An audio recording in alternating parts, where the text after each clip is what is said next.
Hey guys, and welcome back to my channel. So today I am finally going to be reviewing The Angel of Indian Lake by Stephen Graham Jones. So if you're unfamiliar with this book, this is book 3 in the Indian Lake Trilogy. It started off with My Heart is a Chainsaw, was followed by Don't Fear the Reaper, and earlier this year Stephen Graham Jones released the conclusion to the trilogy. And we're going to talk about it. So before I dive into this review, I definitely feel like I need to give you guys just a little bit of background on my perspective going into this. So when I start to review authors that I am very, very familiar with, based on what I know of their writing, I start to hold them in a much higher, a higher realm than I would newer authors. I am a huge fan of the Indian Lake Trilogy, so I was very excited for this book and I expected a lot from Stephen Graham Jones. That being said, apart from the Indian Lake Trilogy, I am not a fan of Stephen Graham Jones as a writer. I've read several of his novels, including Mongrels and including The Only Good Indians, which are supposed to be 2 of his best works, allegedly, and I was not a fan of them. I was sent an ARC of My Heart is a Chainsaw. I read it because it was sent to me, and I ended up loving it, and I couldn't believe that I loved it. And what I loved about it is Stephen Graham Jones was finally able to kind of tone down his very literary, kind of almost conversational gonzo style of horror, and toned it down so that he was writing more from the perspective of a 17-year-old girl. He was also writing about a 17-year-old girl who is a huge horror fanatic, and I really resonated with that. And I loved how the first novel was kind of split in between what is actually happening, the story of a girl who is convinced that a slasher is about to take place in her hometown, and her love letter essays for extra credit for her senior class on the history of slasher films. I loved that. I thought it was an amazing way to do the story. I really loved the kind of back and forth. I loved the conversational tone of Jade's journal entries, and I really loved being inside the mind of this 17-year-old girl struggling with the world. We then get to Don't Fear the Reaper, which takes place 4 years after My Heart is a Chainsaw, where we are dealing with a 21-year-old Jade. And we continue the same kind of format of a slasher is once again taking place in the hometown, and the knowledge of slashers is going to be what helps our main characters navigate through this nightmare. And we are also getting more extra credit essays on the history of horror. However, this time they are not from Jade, they are from another major character in the novel. And I loved it. I loved it. I did not love it as much as the first one. I still think that there was a charm and a completeness to the first one that if it didn't even carry on into a series, it would have stood very, very strongly on its own. I did find the ending of the first one just a little bit confusing, and it is clarified later on in the series. But I did really, really enjoy both of those books. So I was very much looking forward to The Angel of Indian Lake. I'm going to read the inside flap. This review, up for the first part, will contain spoilers of books 1 and 2, just because I need to be able to talk about book 3. However, I've been getting a lot of requests recently to put spoilers into my full reviews. I will not be doing that for all of my reviews, but I do have some spoilers in this book that I think I need to talk about in order to give this the fair review that I want. They will be towards the end of the video, and I will let you know when that is happening. So just in case you want to watch the spoilers, you are welcome to, and if you don't want to, just when I let you know, you can stop watching. But let's read the inside flap. It's been 4 years since Jade Daniels last set foot in Prynne, Idaho. Since then, her reputation and everything around Indian Lake has changed dramatically. There's a lot of unfinished business in her hometown, from serial killer cultists to the rich trying to buy Western authenticity. But there's one aspect of the savage history of Prynne, Idaho no one's got the mettle to confront. No one except a final girl making her last stand, this time for everything. New York Times bestselling author Stephen Graham Jones has crafted an epic horror trilogy of generational trauma and stolen hope. It's the story of the American West written in blood, and it's the story of one girl who doesn't know how to give up. So I was really interested to see how this book was going to tackle the events that happened at the end of book 2. I really, really loved the utilization of Ginger and Cinnamon Baker. I really loved the introduction of Mr. Armitage as the new history teacher, and I kind of don't know how I felt about Jade fully taking the fall for everything that happened at the end of book 2, which wasn't pinned on Dark Mill South, but I thought everything that we had going was a really, really cool framework to bring over into book 3. Unfortunately, almost none of that carries over. And I was really stunned by that because, especially with the storyline between like Cinnamon and Armitage, I really thought that was going to be a huge, huge component in this story. And most of these books have been set around kind of holidays. Book 1 is set around 4th of July. You kind of have like a wintry Christmas tone for book 2. I really thought that book 3, being set on Halloween, was going to really, really lean into like the cheesiness of a slasher being set on Halloween. However, Stephen Graham Jones does away with that almost immediately by telling the readers that because of all of the devastation that has happened to Proof Rock, Halloween doesn't get celebrated. And I was like, okay, so we've literally just set a book on Halloween and then literally taken away all of the cheesy campiness of being set on Halloween that could be there, that would obviously be in a traditional 80s slasher, which this trilogy is paying significant homage to. The next thing that happened in this novel was, it did have a very good opening scene, I will say that, but I did notice that this was a book that started with one of those tones where Stephen Graham Jones kind of leans more into his conversational storytelling, where it becomes kind of like dragging and all over the place and very, very train of thought. And that's something that I do not love in Mongrels, and it's something that I really, really didn't love in the latter half of The Only Good Indians, and became very, very prominent in this book. This is also told through the first person of Jade, whereas we kind of had different perspectives for most of the other novels. And so I wasn't thrilled with the tonal shift of this book. And then Stephen Graham Jones decided to completely do away with the slasher essays.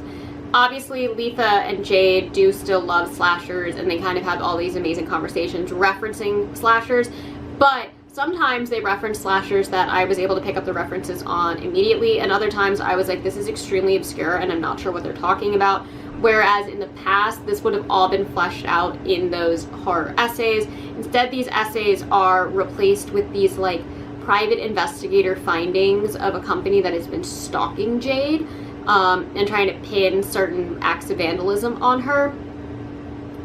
And they get very, very, very dark at times, and there's moments of like, we're not quite sure if Jade is actually doing these things or not because of the unreliable source of where this PI is coming from.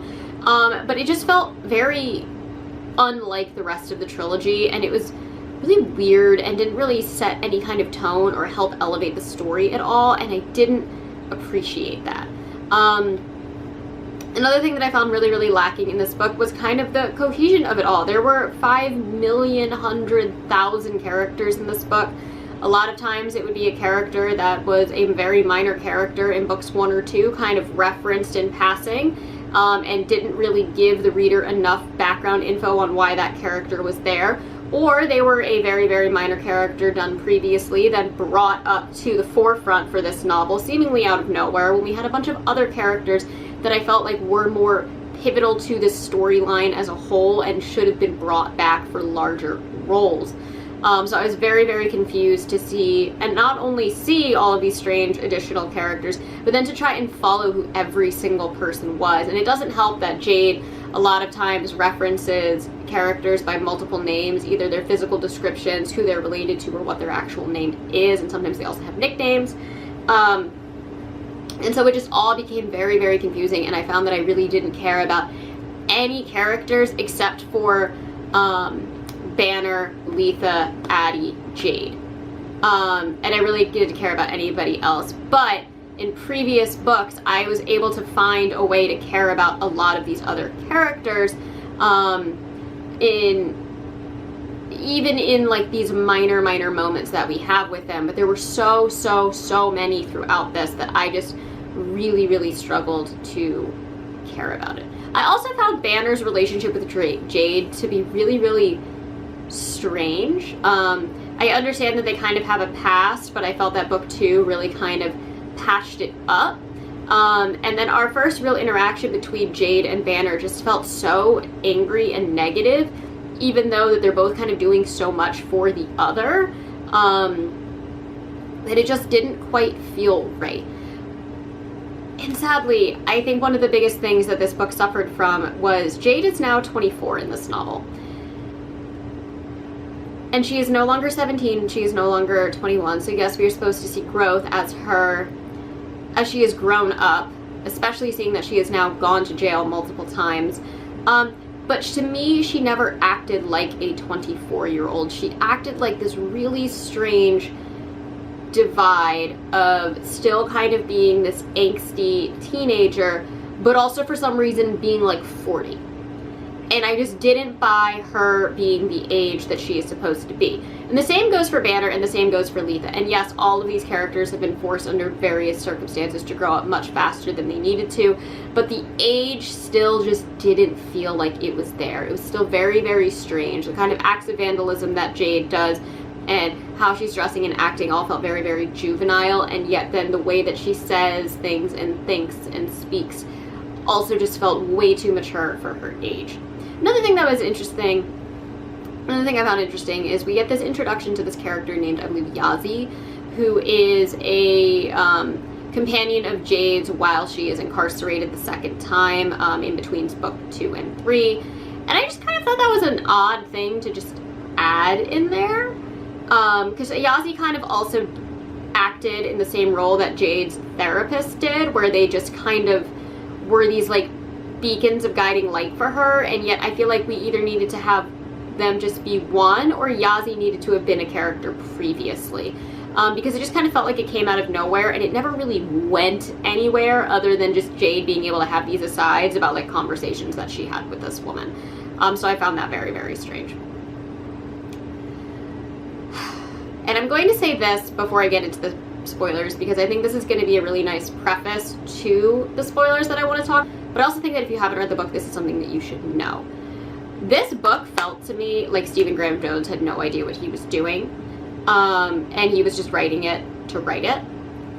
And when you read the afterword, which is very long and very wordy, he literally admits that he didn't know where he was going with this book. And that is a huge letdown to me, because I much rather would have had him not write this book for this year and sit on it until it was ready to come out and have an actual story than to just kind of come up with something in 3 weeks, which is literally what he did. He had several months to write the book, and instead of writing it, he chose to write I Was a Teenage Slasher, asked for an extension, and got a 6-week extension, took 3 weeks off, and then crunched everything into the last 3 weeks that he had.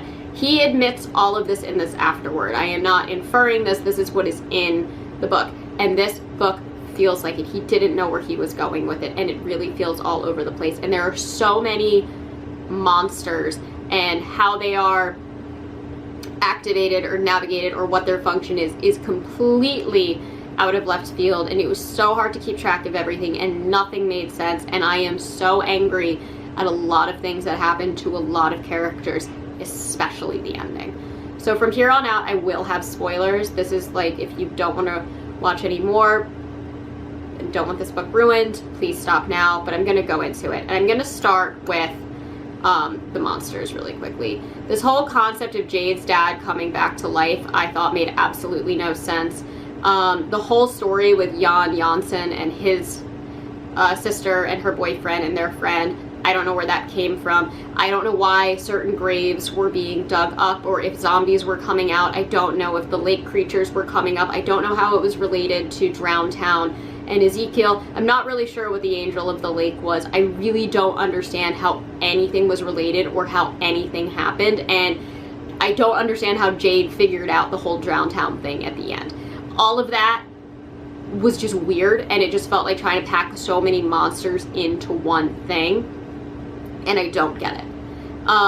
Also, I didn't like how they handled the whole thing between her and her father. I thought that it was very well handled at the end of book 1. I don't understand why it was dragged up again. It just felt very, very weird. And then the fact that her father is the one who takes out Banner, I was so angry about, because Banner didn't deserve that at all. I found a lot of the slasher moments to be very, very tame compared to everything else. A lot of it was very jumbled and hard to read, but Banner's especially. I had to read that section like 2 or 3 times to even understood what exactly happened, and Banner didn't deserve that. And I understand that he was kind of supposed to be like the Nancy of the third Nightmare on Elm Street, or Randy in the second Scream. Like, you can't always hold on to characters that you really like and care about. But I just don't understand why it happened, and honestly, it barely seemed to affect anybody afterwards. Like, Letha has this crazy moment. By the way, Letha doesn't show up for 2/3 of the book, which was like, why? Because the first 2/3 of the book are just so slow. So slow. But Letha doesn't show up for 2/3 of the book, and then for some reason she decides to take all of her anger out on Jade when it's just clearly not Jade's fault. Like, if anything, it's probably Letha and the Mondragon's fault that all of this stuff has happened, as implied by book 1. Letha just beating the crap out of Jade made absolutely no sense to me, like, whatsoever. And then we have, before Letha even shows up, we have Jade's random just, like, complete trust in Lemmy, this, like, rich kid that literally shows a grotesque murder scene as a school project, and just nobody does anything with that at all. And then all of a sudden he's just conveniently deleted it. Like, what was that opening scene in the classroom? I just did not understand it. And then she just blindly trusts him as he takes her to another murder scene, and we still don't understand why her stepdad was murdered. Like, how he ended up there. Like, that scene is just not explained. And then she still gets on a boat with him, and it's real fishy on the boat, and they're like, oh yeah, we'll go with you, and then we'll take you and, like, the Sheriff Banner back, and then they just leave? Like, what? In what world did any of that make sense? And, like, red flags were not just popping up everywhere for her. I was like, why are you trusting this person? And I really thought the guy that she ran into, who survived, like, the Cupcake Massacre from book 2, was going to play a larger role, but it didn't. Also, it was kind of weird that Jade almost had this, like, weird fascination with Lemmy that I also just felt very inappropriate for a teacher to have. And that might have just been, like, sloppy writing and me reading into things, but it felt very, very, very strange. And I'm just gonna leave it at that. Then we get to once Letha finally shows up, and I'm not really sure how the landscape of Terra Nova works now, but it seemed very different than what it was in books 1 and 2, and I was very confused by that. They make it to this weird showing of Hetty's very terrifying, like, film. Why anybody would gather there was beyond me. Why anybody was coming back after the whole Seth Mullins thing with all the fire made no sense to me. And then there's this massive, like, bear attack that came out of nowhere because of frosting. What was that? I just don't understand. I don't, like, was it supposed to be a callback to, like, book 1 when Jade sees the mama bear at the very, very end? Like, it made no sense to me. Who is Seth Mullins? Why do I care? Why are these people back? Like, what the hell was going on? Also, how is the boat anywhere near the dam? Like, somebody make the geographical sense for me on that, because I do not get it. We have that, and then as the bear attacks are happening, and then we get Jan shows up again, and again, he is completely unexplained, this, like, Chucky character. We just have this string of horrible, horrible deaths that are happening to children. Over and over and over. There's, like, 3, if not multiple more, when you get to the whole thing with Rexel. Like, what was that? I am so somebody who hates reading about animal cruelty and horror, and I've spoken about this at length, but I also have to say that extends to the cruelty to innocence in general.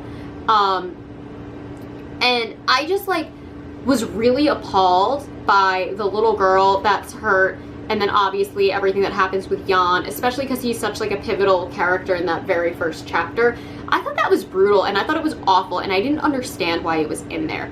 And then we get to Addie, Letha's daughter. And I almost threw the book out the window with that. That was absolutely brutal and horrific, and for some reason made Rexel kind of more intelligent. And the fact that Rexel, who was a peeping Tom in the previous novel, and kind of a perv in book 1 to Jade, still hasn't had his comeuppance.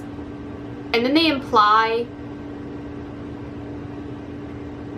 everything about all, I can't say what, YouTube will definitely not let me post this video if I say exactly what happens there, but he's a predator, and he abducts a child, and then you find out that there's a bunch of other children there. I was like, what happened to this book?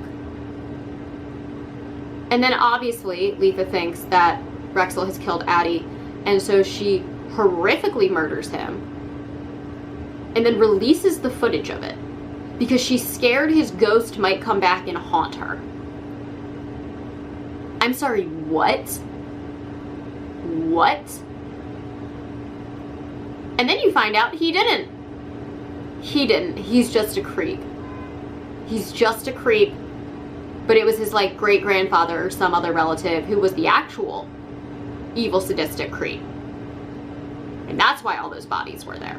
That's why there were so many missing children from the 70s. And I was just like, I wanted to literally throw up reading that. And then Jade, like, goes and finds Addie at the end, who's been, like, trapped in a cave, but, like, her mom is on trial, and Addie's whole world is crushed, and she doesn't know that her father was murdered by a zombie that's never explained.